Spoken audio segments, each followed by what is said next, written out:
जाननं भूतगणाधिसेवितं कपितजम्बुफलचारुभक्षणम् उमासुतं शोकविनाशकारकं नमामि विघ्नेश्वरपादपङ्कजम्।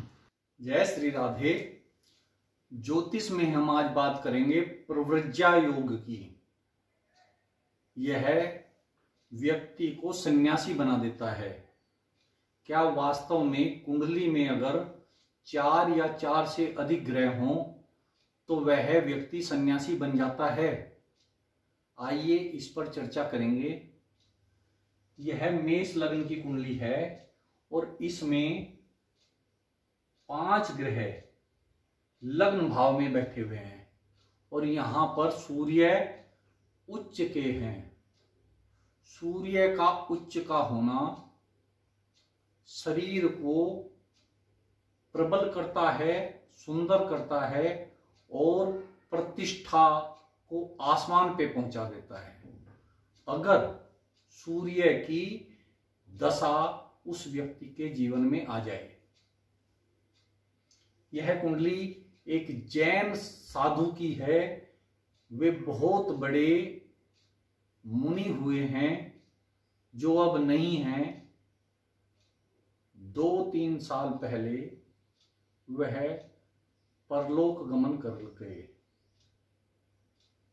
लेकिन उन्होंने निद्रा पर विजय प्राप्त कर रखी थी और मुझे लगता है लेटना और सोना उनके जीवन में बिल्कुल ही नहीं रहा।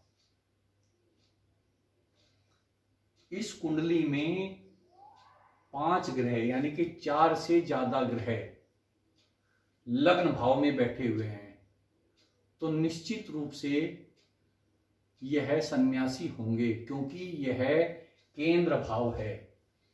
1, 4, 7 और 10 ये केंद्र भाव हैं। इनमें अगर 4 या 4 से ग्रह बैठे तो वह अपने बुद्धि बल से सिद्धियां प्राप्त करता है और उन सिद्धियों का इस संसार में प्रयोग करता है लोगों को सुखी करने के लिए। अपनी हर एक संभव सिद्धि वह व्यक्तियों को खुश करने पर लगा देता है, सुखी करने पर लगा देता है। और खुद क्या चाहिए? मन से भी साधु और तन से भी साधु, यानी कि न वस्त्र चाहिए, न धन चाहिए और ना ही आहार और व्यवहार चाहिए, लेकिन फिर भी संसार उन्हें प्रतिष्ठा देगा। और एक कुंडली ऐसी मेरे पास आई है जिसमें मेष लग्न है और 6 ग्रह इस 12वें भाव में बैठे हुए हैं। अब वो जो 6 ग्रह 12वें भाव में बैठे हुए हैं, अगर उनमें शुक्र नहीं है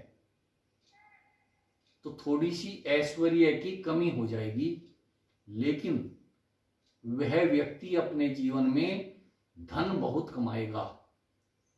एक बात और है, अगर 8, 12 और 6 इन भावों में कोई भी 4 या 4 से ज्यादा ग्रह बैठे तो वह प्रव्रज्या योग तो होगा, लेकिन वह साधु नहीं बनेगा, या फिर ऐसा साधु बनेगा जो सिद्धियों से वंचित रह जाएगा और भगवा से वंचित रह जाएगा, या फिर उसे कोई दीक्षा नहीं मिलेगी। और अगर इस संसार में कोई व्यक्ति उत्पन्न हुआ है और उसका यह 6, 8 और 12 में योग आ जाता है तो वह उन 4 ग्रहों की युति से धन बहुत कमाता है। और ऐसा भी होता है, अगर 8 और 12 में वह 4 या 4 से ग्रह हों, ज्यादा ग्रह हों, तो वह एक बार आसमान छूकर फिर वापस धराशायी हो जाता है और फिर उठने की कोशिश करता है और फिर उसी मुकाम पर पहुंच जाता है। इस तरह से होता है कि वह प्रव्रज्या योग में संन्यास नहीं लेगा, लेकिन इस जीवन में यानी कि गृहस्थ में रहता हुआ भी वह मन से सन्यासी होता है और अपनी प्रतिष्ठा और यश को समाज को दिखाने के लिए वह धन भी कमाता है और प्रतिष्ठा भी कमाता है। जय श्री राधे।